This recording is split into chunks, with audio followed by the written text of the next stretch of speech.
Welcome, everybody, to episode 10 of X Talks, powered by Layer 1X blockchain. Thank you for listening in and being here. We're excited to have you. My name is Cody. I'm the Chief Experience Officer at Layer 1X, a Layer 1 blockchain, and I will be your host for today's episode. While we're waiting, I just want to remind everybody that to mark your calendars, we have episode 11 of X Talks coming up on the 19th of January at 1 a.m. UTC. So you don't want to miss that one, as we're going to be diving into the Web3 gaming space in regards to interoperability, current problems, and solutions that may come from implementing interoperability in there. So like we mentioned, let's just wait for a few minutes to make sure we've got everybody on board, and then we'll get going. I think while we wait for our guests to hop in, I'll just share a few details regarding us, Layer 1X, and the things that are going over at our Discord. We do have a few competitions, some marketing campaigns and stuff like that, where you can win amazing prizes such as Layer 1X tokens and stuff like that. So if you are keen or interested on checking us out, we have the link to our Discord in our bio. So make sure you check that out, hop into our server and say hi. Cody, would you like to give us any opening statements before we dive deep into the questions? Yeah, for sure. So I think this is going to be a great topic today. Just because of the technology that we're talking about, bridgeless interoperability and its potential to rewrite the finance rules as we know them. I think that it'll be a great discussion on whether or not become truly DeFi will become truly decentralized, or it could basically help power entities in the current space capitalize on and grow their control. So I think that that'll be a couple of good questions to go down. And, I think it's going to be good to kind of see if there's some kind of reputation that DeFi has, if we're going to be able to overcome that, if interoperability will play a part in that.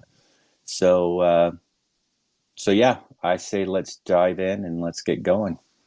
So before we do, let's do some quick little introductions. Thanks everybody that's on our panel today. We're excited to have you. If you wouldn't mind, please just taking a second to introduce yourselves and give us your 30-second elevator pitch. That would be great.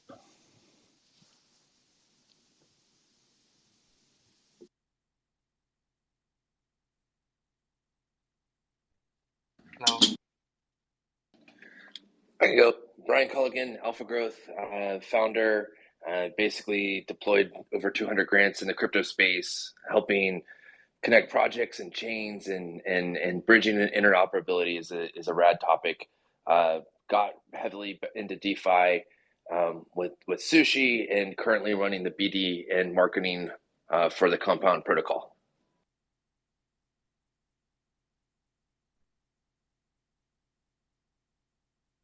Hello everyone. This is Abrayad from Nablify. Yeah, I'm the community manager at Nabla. Very much interested in DeFi and real world assets. Yeah, thanks for having me on the stage. Hey guys, this is Henry. We're from Composable Finance. We also have a protocol called Picasso that is doing restaking and bringing IBC to Solana, and has already brought IBC to Polkadot, to Kusama, to Cosmos, and now we're in testnet for Ethereum to Cosmos, and then soon to Solana. I also wear another hat as a partner of Fundamental Labs, which is a well-known VC based out of Singapore. We've been around since 2016.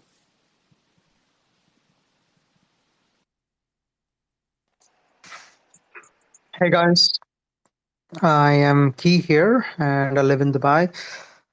I am the founder of Forward Protocol, which is a drag and drop no code solution for dApp deployment that works across 800 chains, and it's already revenue positive. And we are soon hitting the market. The product is live. Apart from that, we are running an accelerator and a fund in Dubai, Key Difference Labs and Key Difference Capital. So our whole ecosystem is focused on bringing Web2 businesses to Web3. I've been 10 years in the world of blockchain, played multiple roles across the space, from leading crypto news media giants as CMO to helping founders market and go live and so on and so forth. So super excited to be in the space today.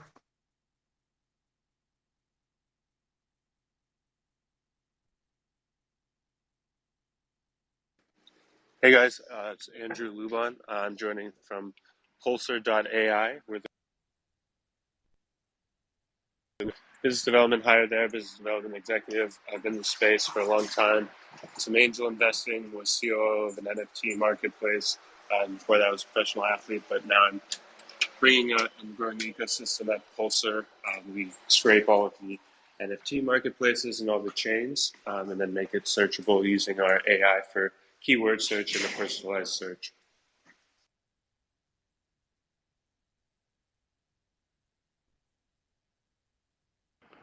Hey everyone, can you hear me? Yes, sir. Loud and clear. All right, it's finally working. Sorry, I've been having a little issues as always with Twitter Spaces. I'll jump in with a quick intro. I'm Dan Goldman, the founder and CEO of AllTrade. In a nutshell, AllTrade is one of the world's first bridgeless cross-chain order book dexes. It's a new trading technology that's coming finally to the market to enable you to trade like you would on a centralized exchange with all the capabilities and UX, but completely non-custodially with shared liquidity across all 12 plus chains that we support with no bridging, which I believe is relevant to what we're going to be talking about today. And not only that, AllTrade is what we call DeFi as a service infrastructure, which means any project can actually launch the entire platform and provide branded cross-chain trading services to their users, self-list their own token for trading, reducing their reliance on centralized exchanges for listings, and basically create a global network of exchanges that work together, but each of them actually has its own brand, earns their own trading fees, self-lists their token, and create a new way for trading in the market that is non-custodial with order books across many, many chains.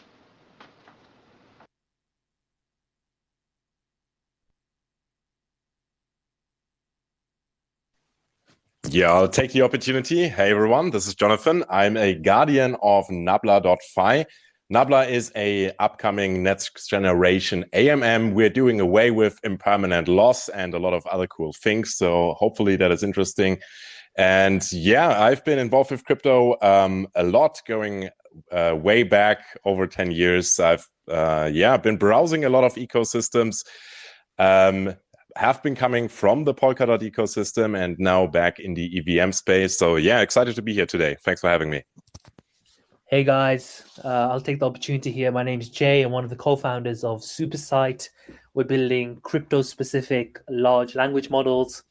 So on the on-chain side, we firstly let you search. You can search things like who bought X and Y NFT, who are the top 10 traders on somewhere like GMX, who bought Lido between these prices in the last 30 days. And then there's the off-chain side as well. What is account abstraction? What are ZK proofs? And then both of those worlds come together when you search something like, why did the price of Bored Apes go down? And on the on-chain side, it might be that 2 people sold 15. On the off-chain side, it might be that there was a negative news piece around the founders. So that's what we're doing. Been in the space since 2017. Super pumped for this. Thank you for bringing us on, Layer 1.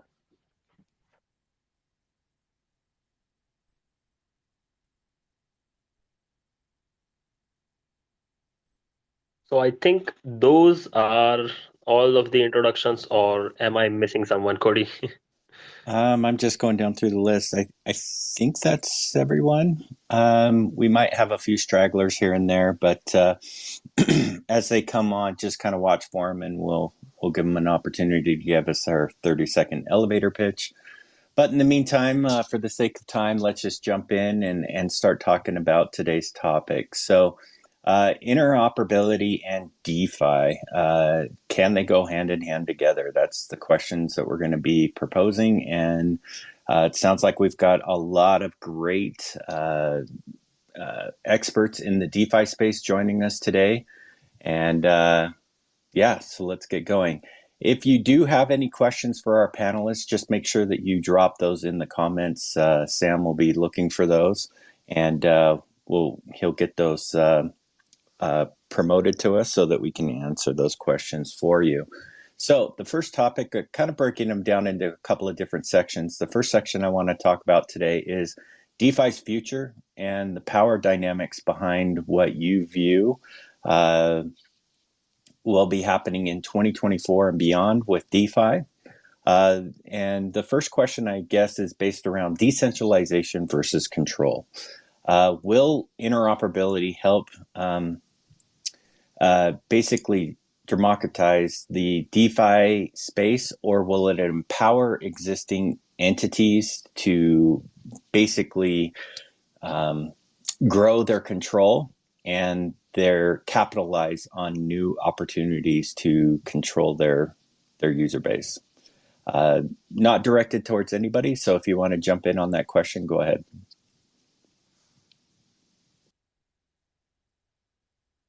Can you maybe clarify what you mean by control? In other words, are you, since you're mentioning decentralization and DeFi, etc., are we thinking about control in terms of market share, walled gardens, keeping the users in a specific application versus the decentralization of certain apps versus not? Yeah, exactly. That's exactly what I'm talking about. Just gain in market share, gain over regulatory control. It could be government. It could be specific, individuals. It could be different projects. Yeah, just kind of seeing where the conversation will go from there. Well, let's say what kind of like the gorillas in the market. The 10,000-pound gorillas. Once they have a new technology they can utilize, it is certainly easier for them to further grow, right? They can utilize these new technologies and they have a huge user base. So it's easy for them to utilize a new technology and gain more market share or cement their grasp on the market, right? So a Uniswap or whatever, right? One of the big boys can certainly find ways to utilize these new technologies and keep some, keep a grasp on their user base. And for newcomers, obviously, things are more difficult, right, to penetrate the market. So I'm trying to think like where do you want to go with this, right? Because that's a pretty clear thing, right? If they find a way to utilize a new technology to improve their offerings, they will probably do so, right? I think to jump in here, the moment we talk about this, we need to divide this into two layers. I can see those two layers emerging in the world of DeFi. So one, obviously, as you said, we would have more and more big players trying to use the existing products, improvise and consolidate. But DeFi to me is not products. DeFi to me is a layer of yield generation or layer of opportunities, financial opportunities. So I'm thinking about more and new innovative products coming on in the layer of DeFi, which is it works across multiple chains or not. It's up to them, but they're creating different interesting financial models of earning higher returns, higher yields, and so on. And the second layer, which is the emerging layer, which I can only notice from Q3 of 2023 to be prominent, is the application layer, which is focused on traditional or general users, public who are not on the crypto side, who don't fully understand or can use Aave directly. I mean, if they can use Aave directly, they would rather use it, but they don't. It's similar to how you have liquid staking coins instead of just going and running your own node. So it's having further layers of simplicity that groups things. Like if you are using Binance and you're part of Binance Earn, you see that a lot of DeFi products are grouped there. You don't know what products they are. You just go put your money in. It's simple. It's you park the money there. It's even automatic. But then they go around, use various DeFi products out there to make it work. And you don't know what other chains they're using out there as well. So I can see that layer coming in, more and more of those wallets, simplified solutions, alternative saving solutions, and real world assets playing a key role towards this. People launching RWA based products, which uses a way to park the idle capital on DeFi on a safe way, simple lending and borrowing protocols, but they also do have their own asset classes and their own internal DeFi based on the asset classes, based on validated liquidity, and so on. So it's a new layer or new subsectors, because DeFi is growing. It's growing with, on one side, permission, blockchains, and serious government business, regulated business on the other side, innovative mechanisms, yield mechanisms. And the third, it's a combination, new ways of leveraging yields based on existing tools. So these apps are a beautiful layer that's up and coming. They're purely a connector, like a middleware that connects DeFi to an user who needs simplicity. And yeah, I think we need to take into consideration all these different layers and angles as well. Perfect. Thanks for sharing. I see we've got a couple of hands up. Just feel free to jump into the conversation. Sure. Yeah, I think the biggest thing. Go ahead, Brian. You were before me. You got it. Yeah, I would just add. I think the interesting way, an interesting way to frame this is the monsters, the big players, the gorillas, is just the amount of capital, whether it's the boomer capital or Web2 capital, or those who have not really entered this space yet. It's still a massive group, right? So I think the fascinating thing is how DeFi protocols, how new ways of generating yield, new products kind of interact with this massive group. Right? If we can bridge all of this, let's call it boomer capital or traditional capital that hasn't entered Web3 yet, I think there's a lot to be said about how it's going to be regulated. What is DeFi? I think the law, unfortunately, at the moment doesn't really have a clear way to say who can custody what, how do we frame it, how do we package it, how do we interpret it. I think this is really the key innovation that a lot of the bigger players and the gorillas in the crypto space have to figure out, and they have to find a way to bring a lot of those players into the space. But DeFi still is kind of run by some of these bigger players, some degens, and it's still being productized in a palatable way that then can bring a lot of this capital into the space. But it will be fascinating to watch, and I think there's still plenty of room for innovation. It's the class of innovators dilemma of who is going to productize these, and then how are we going to make it palatable for these bigger players to enter the space.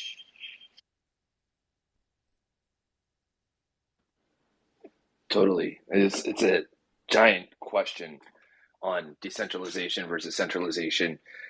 Two key points that I think are kind of a little bit counterparty to like what most people talk about in crypto is like a lot of people say, hey, we need a better UI UX to bring the next million users, next billion users, and I think that's there's you have security and you have rational self-control and really in a good UX. And the easier it is to access something and then the better UX it has, the less security it has.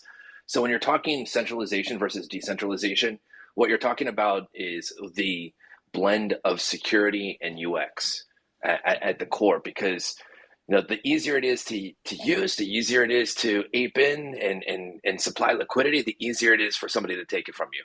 the more security that you have, and the harder it is for somebody to hack your wallet. I think that's kind of one of the conversations on centralization versus decentralization.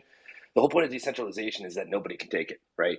As soon as you get to more centralized interfaces, you don't have radical self-reliance and total control over your assets. And so I think that's one point around centralization versus decentralization. The other thing, and kind of coming from the compound angle, what I'm seeing in the markets, we're going to these other, centralized kind of exchanges and kind of yield-bearing constructs from more traditional finance and centralized exchanges, and saying, hey, what can we do with you together at Compound? And like, hey, bro, we don't need you anymore. Like, your code's been out there in open source for almost 4 years. We're going to launch our own protocol and internalize it and just use the code that you guys built. Unless you have something more for us, we already have all the distribution. We already have all the TVL. We don't need you in your protocol anymore. So there's another angle here of like, who has the distribution pipeline of users? Whoever has the distribution pipeline of users can streamline and verticalize what protocols that they use and how centralized or decentralized they want to have it. So I think those are the two balances between centralization and decentralization. Is one, security, and then the second part is whoever owns the users owns the flow, owns the trade flow, and whoever owns the trade flow owns the yield.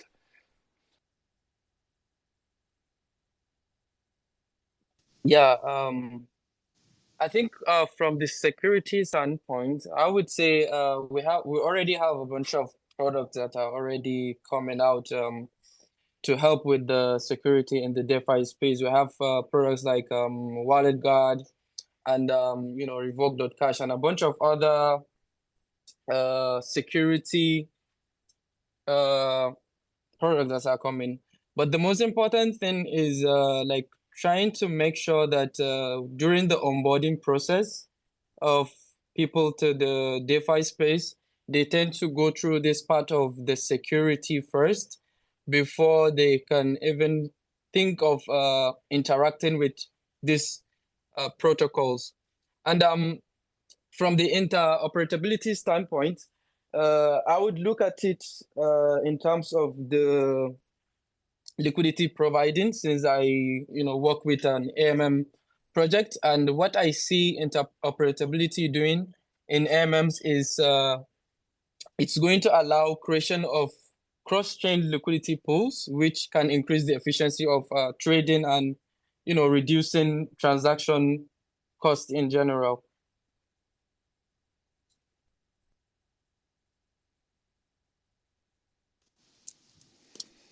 Perfect. Saw a couple of extra hands up. If you want to jump up, if not, I'm moving on to kind of a follow-up question. Thanks, everybody. Those are some great insights to think about when it comes to how interoperability can play, how DeFi, what's facing DeFi, some problems and some solutions as well. One of the things that we're kind of battling with DeFi is that it's unfortunately earned a negative reputation for being full of scammers, pump and dump schemes, developer rug pulls, and these are coming from the eyes of many new crypto users or investors, as well as non-crypto investors. Do you think that we can overcome the security issues, basically this negative connotation that has kind of started building around DeFi? Do you feel that we can overcome this reputation? I personally believe that overcoming the reputation is there's no one straight answer to this, because it's a community developed one. Everyone complained about not having the freedom. Well, you have a freedom right now, but it comes with responsibility, and that responsibility means education. Does it require everyone to learn the code to be able to read and function?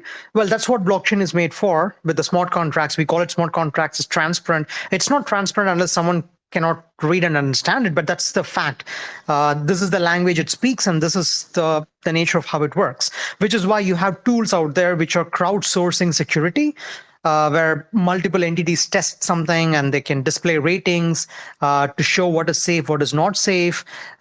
But there's a lot of complexity. You could say something is safe, but it's not the same contract linked on the application when you're using it. The issues will exist. And the only way to circumvent that is to have that layer that deals with the challenges by removing it away from the users, like this centralized applications or user-focused applications, even if it's non-custodial, but still it's app that simplifies the journey on behalf of the user, where the application is responsible to choosing the right DeFi protocol, the right contract, and right interaction, and so on. So someone has to do the job. The freedom was asked and the freedom was given, but someone has to still take care it's the right thing, and they need to choose the ones with the right liquidity, constantly be aware if some new vulnerability is released and deal with it. So unless that is taken care, I mean, it's not that easy. It's not just about DeFi applications. We know that stable coins can go crazy at times. So it's not just about, okay, I have a great amount of USDC parked in this particular place. Is it safe? No. USDC, USDT, BUSD, none of those matter. End of the day, what you use can all be subject to troubles. So being that cautious, full-time focused on managing these assets is a job, and someone has to do that if you want that full freedom. Otherwise, you do use other tools, middlewares or applications that simplify that for you, but someone has to do that. It's not going to happen by itself. And the scams and the challenges, I don't think they will go away. And I don't think blockchain is even meant for them to go away, because it's about freedom, right? You could go deploy something yourself tomorrow and delete it. I mean, remove it or stop, take the liquidity out of it. It's your choice. It's your wallet. It's a public blockchain. You can deploy anything in any name and do whatever you want with it. There's, it's called as a scam or rug pull from the perspective of the other player. Maybe someone was just playing with it. There's been so many different apps out there where they did say things along the lines. It's completely alpha software, and there's no guarantee, warranty. Use it if you like, with the risk. So I believe the solution is that new layers of products being developed, someone dealing with that to ensure that the end user are protected. And if the end user go ahead to a point where they want the highest level of protection, probably there'll be banking products out there which will leverage DeFi in the future and help with the lending, borrowing yields. It's not too far. I mean, if you have Bitcoin and Ethereum starting to trade on all this NASDAQ and exchanges, it's not going to be too far for DeFi products integrated into banking. Sure, it could be probably the safest if you can wait for another few years.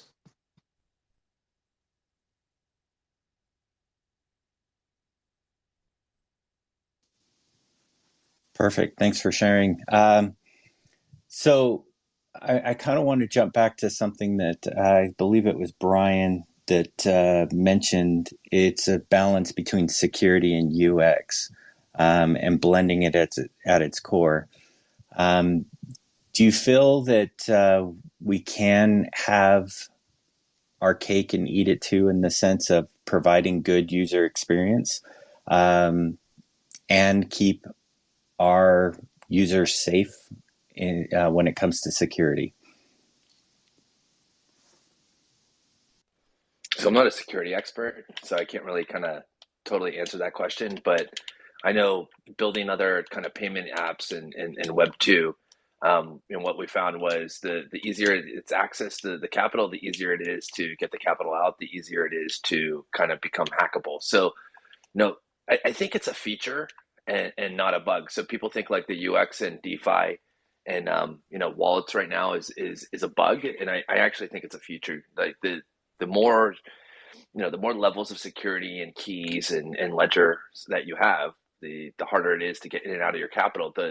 It's annoying as heck to have like LP positions and voting on LP positions with a multi-sig, but at some certain point you have to have that layer of security at some value. So then the opposite is true too. We're working with a client that has a wallet integrated in with Telegram, and that wallet that's integrated with Telegram, if you get your Telegram hacked, they basically have access to your wallet, right? So obviously I'm not going to put anything more than a couple $1,000s in that wallet, but now I have a Telegram wallet with pocket change kind of walking around with. So I think there's different use cases for different aspects of this where you need a lot of security and when you don't need a lot of security. Depending upon those use cases, the right level of security kind of makes sense. Yeah, I think it's. Go ahead. Sorry, yeah, I'm going to have to jump real quick, but I just wanted to kind of share some of the work in the Cosmos ecosystem with the audience, and so that everyone can kind of start doing a little bit of research on the inter-blockchain communication. In terms of, I guess, cross ecosystem communication protocol, IBC has been has been driving the most volume out of all and has been the most stable. And particularly, it does not have any trust in multi-sig and uses light client technology for both chains that they're interacting, and just trusting the consensus and validators on the both chains at the chain level. So we decided to adopt that, and building DeFi on top of the IBC is on the roadmap for us for both Composable and Picasso. Without understanding kind of the brilliance of the inter-blockchain communication, it's difficult to understand how much better it is than any other sort of multi-sig solutions for DeFi. So I think in terms of securities, it has to be trust minimized, and there's really no other option out there in the market today besides IBC. That is the most battle tested, and that is the core component of the Cosmos ecosystem, which has been getting a lot of attention in the last several months or so. So just want to encourage everyone to take a look at that, and yeah, I'd love to chat more. So thank you for having me. Appreciate it, guys. Yeah, thanks for coming by. Appreciate it. So it looks like we just had a person join the stage. I believe it's Margaret. Margaret, do you want to introduce yourself and just give us your quick 30-second elevator pitch for your project? Hey, hi, I'm Margaret Rosenfeld, and I am with Cube Exchange. We are a platform that combines a DEX with a SEX together. So you have a centralized user experience on the trading platform, but when it comes to custody, we have a MPC technology that we built from zero, and that is a non-custodial vault that we use for it. Perfect. Thank you. Just to kind of take a quick check here real quick. For those that are just joining us, my name is Cody, and I'm the host of X Talks AMA today, episode 10. And we're talking about interoperability and how it will change DeFi forever. So let's continue the conversation, and let's move on to a different kind of area of questions regarding regulation and user experience. And so one of the questions that I have around that is, as projects begin to develop interoperability into their platforms, ecosystems, as we'll just call it country regulations start taking hold in the DeFi space, and specifically trying to regulate specific chains that projects might be built on, as interoperability gets introduced, do you feel that this is going to be harder for them to regulate, or is it something that will be welcomed and easier for regulators to come in and take hold of? Yeah, I'm not seeing a whole lot of demand for regulation from the actual user base. I feel like this is much more orchestrated from, well, let's say the political cast to actually, get a hold of the Web3 space. So I don't really feel like anybody is actually in favor of more regulation or added regulation. I feel like most of the things that are already illegal, theft, etc., would perhaps be covered. I'm not an expert here, but in my mind, it should be very similar if you're stealing a digital asset or somebody's car tires. So I don't really feel like this is going to do the industry good as a whole. And of course, especially with interoperability, if you rely on some messaging from the Ethereum chain to output data on another chain, and regulation is getting in the way of that, well, it kind of messes up your interoperability protocol. But I'm kind of hopeful that regulators will give up rather soon. If Ethereum is getting regulated and therefore is becoming unfeasible to use, well, you might as well fork the chain, use Ethereum Classic. There's, of course, drawbacks to migrating, but yeah, there is no real final solution for regulators to really put a hold on it. And I'm very hopeful that, yeah, this will hopefully turn out true. I think they'll just go after the big, the documentaries around this, around the big cases where people did wrong and it was kind of public. They'll carry on going after those people to make an example of them. And obviously, the blockchain is very public. There's a history behind there, so anyone who's done a reasonably serious level of crime might be chased after. But equally, if they really wanted to, they could. You're already seeing this in some countries. On ramps, off ramps are being affected. But as the industry matures, I think we'll be fine. I think a lot of people will still be able to do what they want. Things like ZKs are going to come. There are going to be privacy chains as well, right? So there's always going to be this use case for people who truly want to be a bit private, a bit anonymized, and not really in the public eye, so to speak. I'm the chief legal officer for Cube Exchange, so spend a lot of time globally interacting with regulators. And they, it's only been within the last 18 months that regulators have wrapped their head around what is Web3, the difference between centralized, decentralized.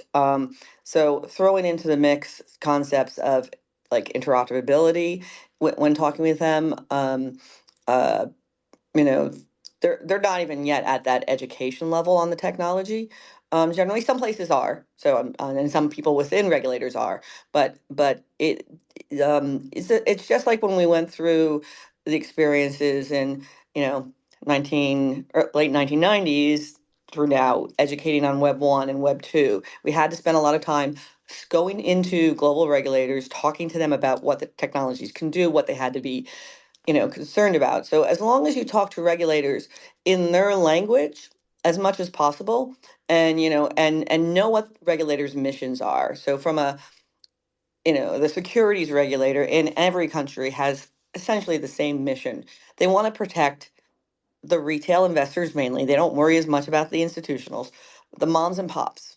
And so they want to make sure that whatever you're putting out there is not going to be put out without full disclosure about what it's about. They also are concerned about the financial stability of their geographic market. So they don't want to let something into their market that could harm that stability. And then you have some countries that, beyond that, are concerned about, non-country entities coming into their market, and kind of a nativistic sort of geographic approach. So if you go towards the regulators and you are addressing those things in how you talk, I think it's helpful. But also just be aware that the technology education and using lots of terms that interoperability, centralized, decentralized, consensus, proof of reserves, all of these terms, like this is a whole new lexicon to them. And so be aware of that when you walk into them. Thanks for sharing. I think you bring up a lot of good points in that sense. For us over here at Layer 1X, one of the things that we are definitely trying to do, because we are bridgeless, true native interoperability for not only access to be able to trade, access to TVL, but we're able to basically transact with passing of logic and data across. So meaning that we can have a contract on Ethereum speak with a contract on Binance and interact with each other through a single click, right? And so I think that for us, it's all about raising the standard in the projects that build on us and trying to foster a level of quality and something that we can try to get behind with the regulatory as they step in, trying to understand the different chains and what they do. Our goal is that we don't want to compete with other chains. We definitely want to try to unite them. because I feel like it definitely opens the horizons of opportunity, not only for the blockchains, but for the projects that build on them, to be able to tap into new resources, new audiences, new users, that kind of stuff. So with that being said, would regulatory hinder some projects, DeFi projects, using interoperability to tap into other chains if those chains are being heavily regulated by government entities or even by the chain itself? Would you feel like that would hinder your decision to move to that chain and partake, or do you feel like it is something that you would want to build into your protocol to help sustain and the quality and security of it? Yeah, I think at Pulsar, right, we're using AI generated search to make an upstream Google search for NFTs. So if NFTs were productized for different types of DeFi applications, we want to be chain agnostic. So something that we have to be cognizant of is if we are bridging or sending search results to a specific chain, the fact is, and Margaret pointed it out, the regulators don't even have a lexicon in many cases to say, yes, this is legal, no, it's not. It's just something that you have to be super wary of. So it's a gray area. You can get an opinion from 10 different white shoe law firms, and you can get 10 different opinions. So I think it's still a gray area and something that we're trying to navigate. But it's something to be aware of as if your company wants to be involved in this space. Yeah. You can buy an opinion anywhere. So like I'd be wary of even not the white shoe ones. I was in law firms working in crypto for a long time before I went in house here, and we all know the firms that you can go and get the opinions from, but opinion doesn't protect you from uh, if the regulator comes calling, and doesn't at all. Usually those opinions also have so many caveats that and assumptions, it doesn't, they again don't protect you. So you've got to, I think you have to know what you're doing, and do really good diligence on the chains that you are going to interact with. For us, we act as a centralized interoperability layer between chains, kind of like the same function as proof of reserves, but better because we never take custody, right? It's but with the change that we're going to integrate, and we're in the process. We had our early access launch in November, so we're in the process of integrating change. Is we're going through those chains that we are going to integrate with, and we're doing the careful review and diligence on what are they doing, what is the view of them globally, and there are a lot of great chains. Like, the great thing is there are amazing chains out there that have incredible management, great staff that support it in the foundations, and then there are a lot of chains that pop up, and we all know them, and you're like, yeah, this is going to be this is where all the rugs are going to go. Come on, we know it. So I think you have to be aware of that. So one big question I always have is, from do you just have interoperability with every single chain, or do we have a responsibility to kind of police ourselves somewhat?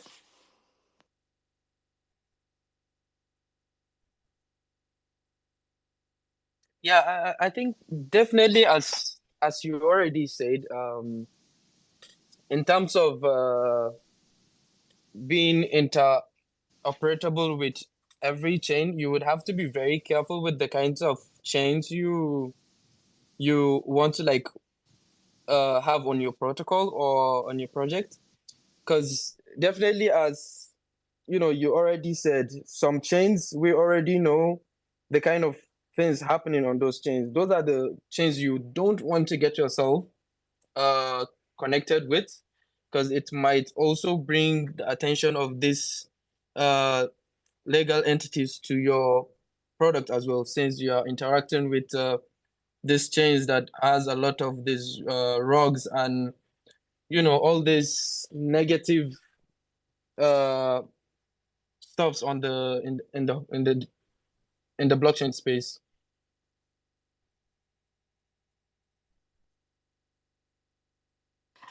And I think it's also not like you want to have this approach and diligence of who you're interacting with, not just because of the regulatory concerns, but just for concerns of reputation of your own project and what you're doing as well. Yeah, I would agree with that. I think we have a fiduciary responsibility.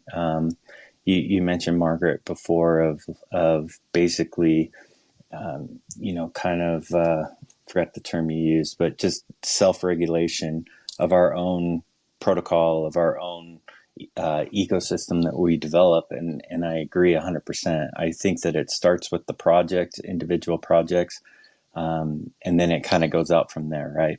So, if we look at that, I think there's also the security risk, going back to what Brian was talking about earlier with the security and the UX side of it. I think that as we start tapping into these other blockchains for growth purposes, let's just go down that avenue, right? We need more users to keep the protocols going, and to have that influx of capital. And with that raises a lot of security risks too, because we've been talking about reputation, but also, is that blockchain up to standard with what kind of level of programming you're doing, right? And we've seen quite a few different projects. At least I have over my experience of 6 years in crypto. Of just when it comes to DeFi projects, it just seems like a lot of developers are just taking seniorage type protocols and basically forking them and making a copy of them and taking all the exploits with them and just being lazy when it comes to that kind of stuff, throwing a new skin on it, and it's a new project, right? Even though it's the same fork of something else. How do you feel that? How do you feel like we can help change the mentality of just forking and actually trying to or I should say, innovate in the space?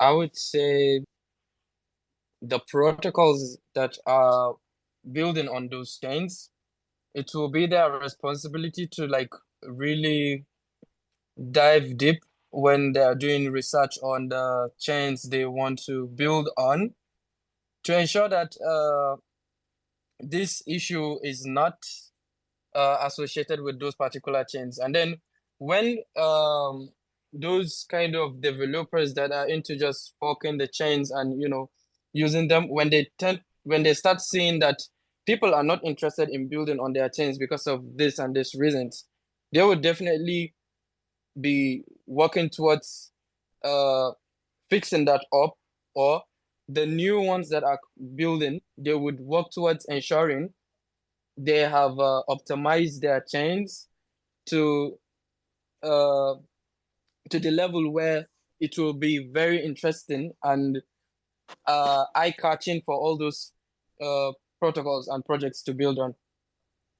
I also think, I mean, if are we talking hard forks or soft forks?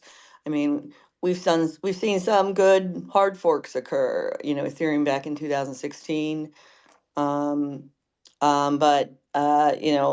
with a soft fork for users, at least it's backward compatible, right? So, and yeah, how do you encourage this? I mean, there are different reasons forks occur, and sometimes it's just management project disagreement.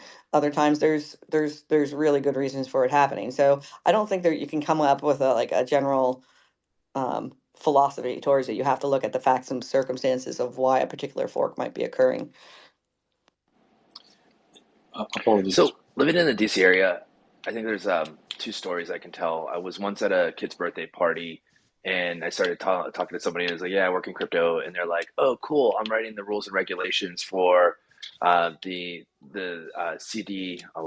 CDVC or whatever, the central bank digital currency." And I'm like, "Oh, really? Yeah." And she's like, "This is amazing. I never talked to one of you." I was like, "Talk to you? What do you mean?" She's like, "I never talked to a crypto entrepreneur before." So I think a lot of this stuff on the rules and regulation, it kind of turns out that they're kind of building in a vacuum, unfortunately. And I was like really shocked. And we talked for about like an hour about the different opportunities and that were available. And what kind of her take was like, oh, a lot of this stuff is just like scams, and the permissionless nature of things like allows for too much potential scams and stuff like that. And kind of like where we kind of both agreed and landed on at the end of the conversation was like, hey, if you want the regulated token and the regulated chain, cool. Like everybody wants to play safe space, great, you can play over here. But at the end of the day, like this is a permissionless protocol for like $50, $100 worth of ETH that can like launch a contract, and I can have like a new financial primitive launched, and maybe it'll work and maybe it won't. So you kind of regulation definitely does stifle innovation, but you kind of need both, right? You don't want the grandmas of the world or people with their entire pension get lost in a rug, but you also need a place where you can have financial innovation and new DeFi primitives created without kind of regulatory constriction of it, because the regulatory constriction creates too much capital. It requires too much capital to comply. So you want the Vegas where it's like YOLO and everybody can go play and rug and like invent new financial primitives, and you also want kind of like the stable conservative types of DeFi, and that's my opinion. And hopefully, and if you kind of constrict everything to regulation, you're not going to get as much financial innovation. So I think there's always a place for both. If I may, I'll give you like a quick summary of what I've observed. I've been in this ecosystem for give or take 12 years now, coming around 12 years. And prior to that, I had a day job in normal finance. So regulation, I would agree, does have a place. And there's a cost of regulation. There's like you could think of, two sides of a coin. So regulation, increases the cost, and it also suppresses innovation in one sense. So if you were to compare like a typical very large bank, if you look at the fines they pay, the total amount of the gross they spend on complying by all the compliance regulations is quite high. Like you could have like 10, 20, 30, 40, 50 startups just the amount they spend paying fines, right? So there's that bit of it. And the other side of it is like, how does, one get the right kind of behaviors without going to this rigmarole of the key, I would say, is like always regulation catches up with innovation. Day one, what happens is like whatever innovation happens, it happens. And the people in regulation, they just wait for it to get to a steady state, and they have enough of time for them to respond. So they would go back to it and kind of come up with a bunch of regulations that might or might not help. And hopefully, if it works, it'll be very good. I just wanted to add one other point that somebody else was speaking about just before me about forking. There is a prime reason, cryptoeconomic reason why fork seems to always happen. A fork, whenever it happens, irrespective of the outcome on the long run, produces a lot of liquidity for everybody in both the original protocol and the fork protocol. And this is definitely incentive misalignment. Yeah, these are the two things I just want to mention. Thanks. Yeah, thanks for providing your insight. Appreciate it. So just a couple more questions, and then we'll kind of wrap things up here. One of the main focuses, as we all know, in Web3 is to move to more decentralization and giving the power back to the users. One of the focuses that we're focused on at Layer 1X is also decentralized digital identities, and being able to provide the power, empowering the user to control their own data, to no matter the chain that they're on, building their digital identities. Is this something that you feel is important to implement in 2024 into DeFi? Is the ability to tap into these decentralized identities that people are trying to establish?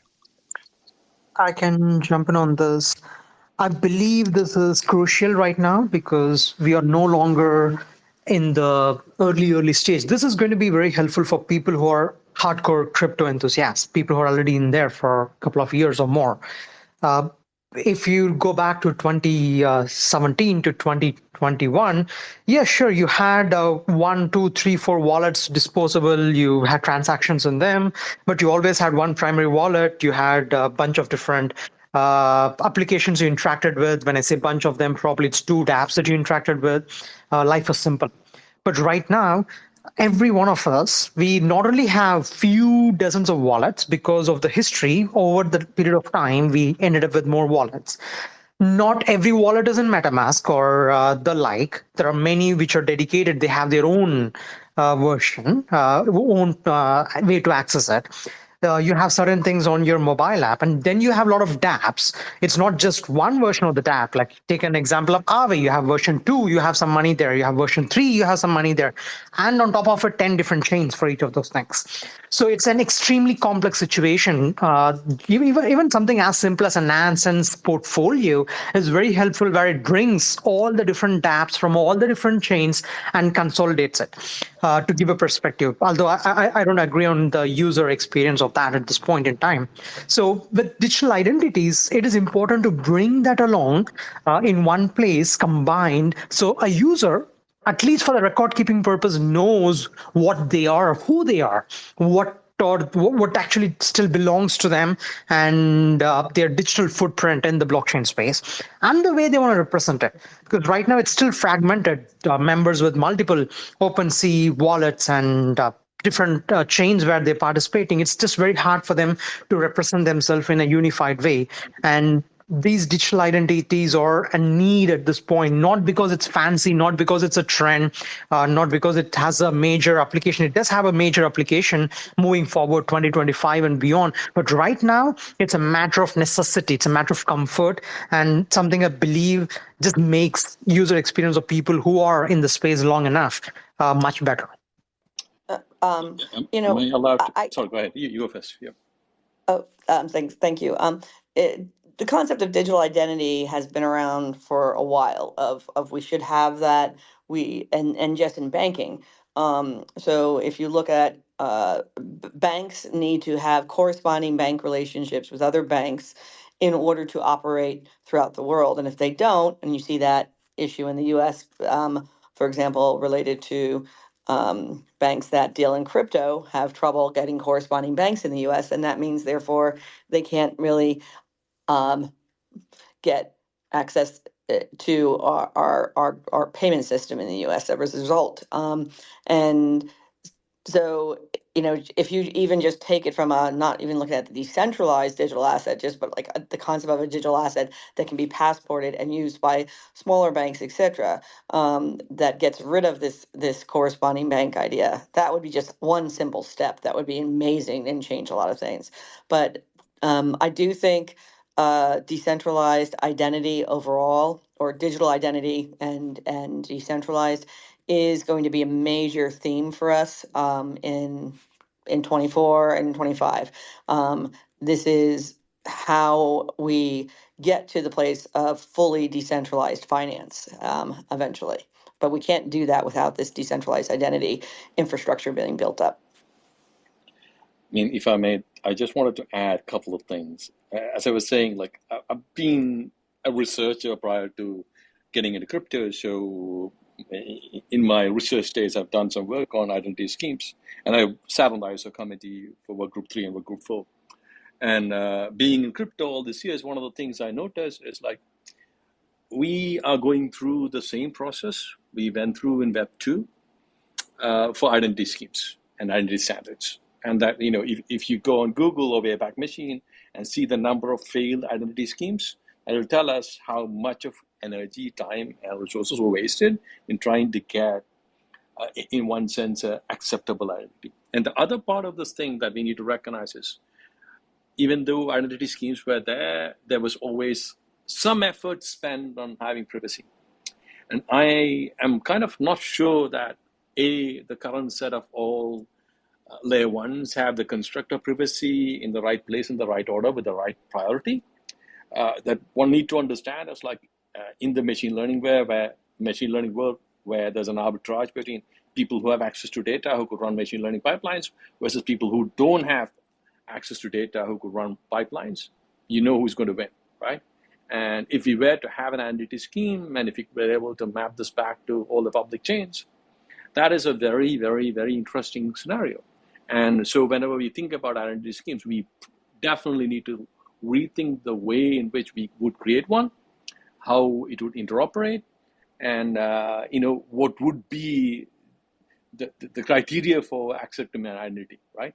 So identity in general is like a composition of claims that somebody makes. You can have some fancy cryptographic mechanism like ZK to create them, but I guess this bridge between the real world and the virtual world is a challenging one, and we haven't, as far as I can see, we haven't really thought this through. We've had a whole bunch of projects that's coming in, that some of them have succeeded, some disappeared. If we go forward and we have some schemes, we probably need to spend some time understanding lessons learned both from Web 2 and Web 3 and like incorporate those lessons so we don't end up having more failures and more cycles where all the data that we have is in public and all the things, like all the upsides and downsides of that sense.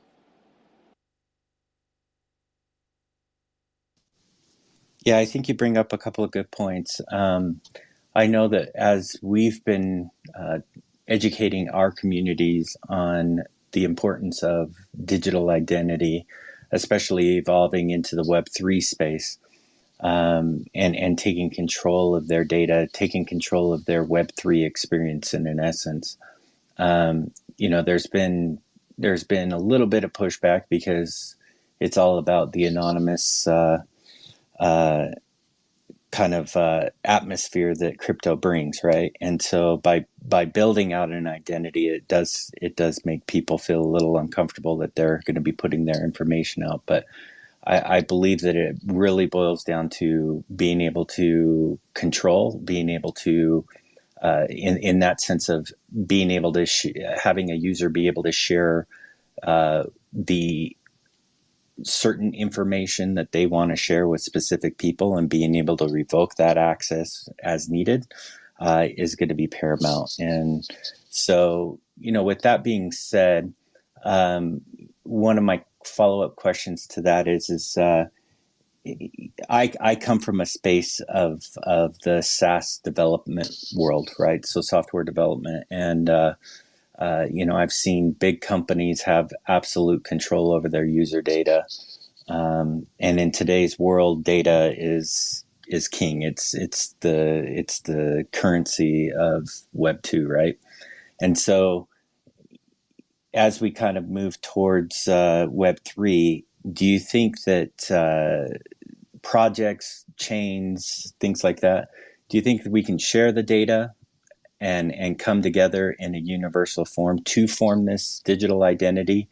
Or do you feel that the change will happen as users begin to take control of their data and begin allowing different projects, devices, things like that to utilize their data?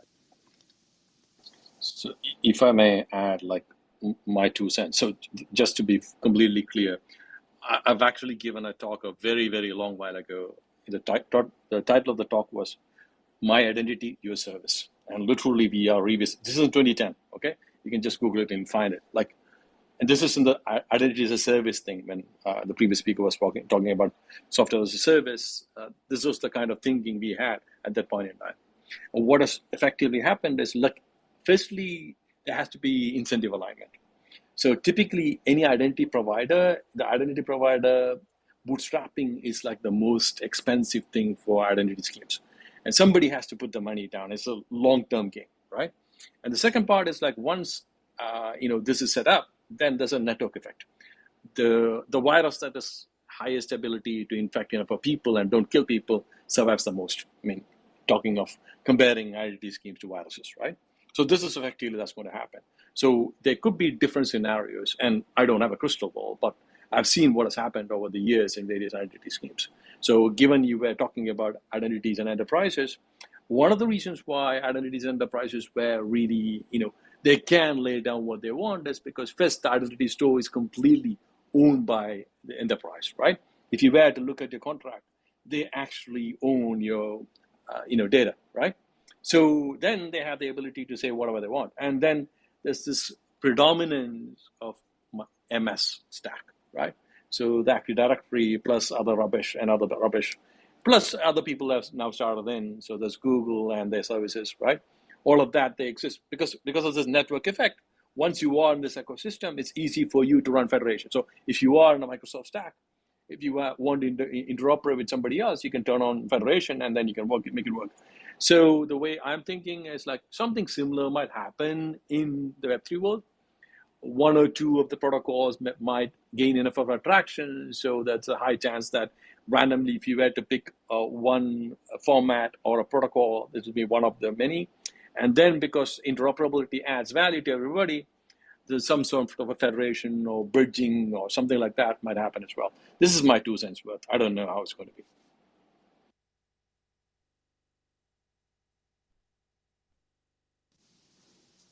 No, those are some great insights. Thanks for sharing. So we are over by about 7 minutes, so we'll wrap things up here.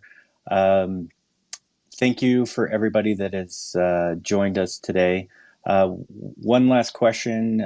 If you want to jump in, great. If not, after that, we'll just kind of wrap things up. But the question for you guys is how or what do you feel is going to be some of the challenges that will need to be overcome in DeFi in 2024?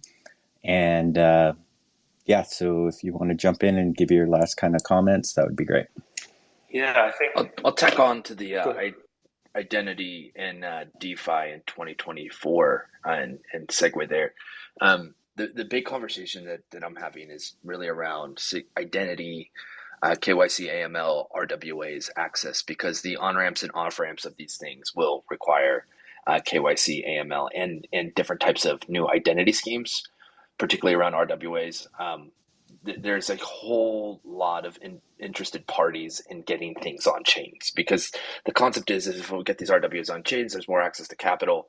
More access to capital, there's more liquidity in the markets. There's more liquidity in the markets. There's more fun new DeFi primitives that we can build. So in terms of interoperability, identity, I think they're absolutely required for real world assets coming on chain, and I'm excited to hear more solutions around that, and also looking for real world assets from the context of compound protocol. So if you have a real world asset and you want to get it listed on a compound, please feel free to contact me. We are actively looking as part of our mandate in 2024.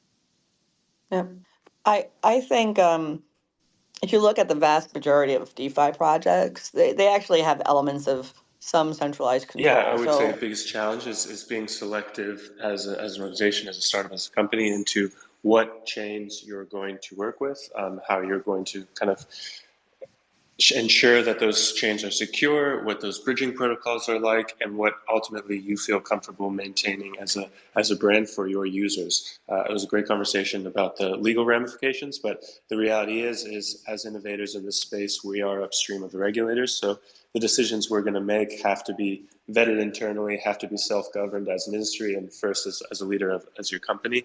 And from there, you can make a decision that you feel good about your end users. So I think it's going to be vitally important and something for all of us in this room to hopefully be cognizant of, so we can help to grow the space and legitimize it in a really meaningful way.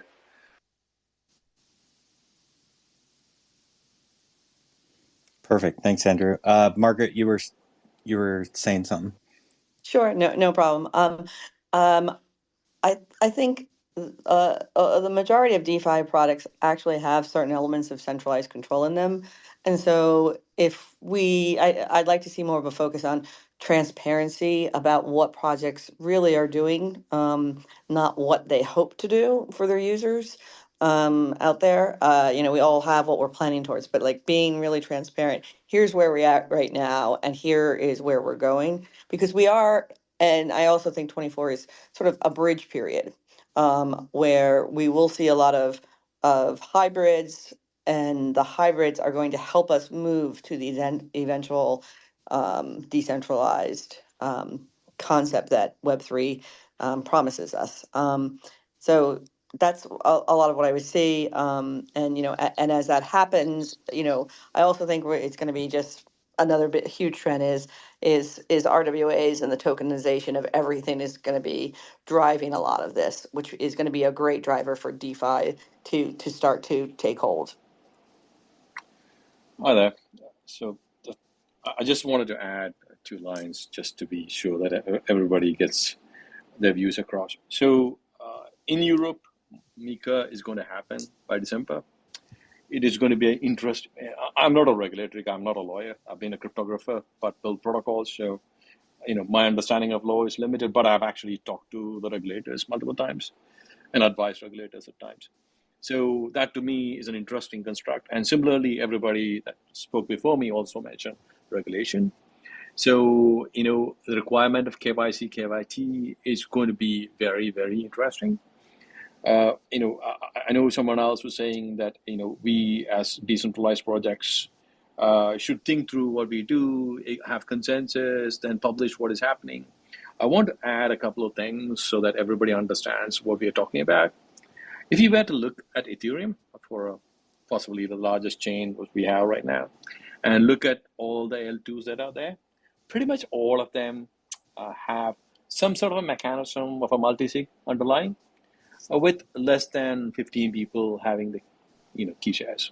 So if that is the gold standard for decentralization, well, we can all reach decentralization. But again, as I said, I'm not a lawyer. I don't know how to define decentralization by legal means. There are definitely interesting trade-offs that we as DeFi have to come to terms with, because the trilemma is real. Unless you can bend space and time, there is no way in hell that we can actually create trade-offs that people claim they can make, which I find ridiculous, because it's like, simply second law of thermodynamics is thrown out of the window. People with no understanding of cryptography or consensus or basic physics talks very interesting stuff, and the regulators who have no ability to understand any of this looks at the worst case and then make pass laws, and then makes it very difficult for people who are fair and honest and say what they do and explain everything they do to everybody else to operate. And that's something I think we all need to consider. 100%. 100%. Does anybody else have anything they would like to add?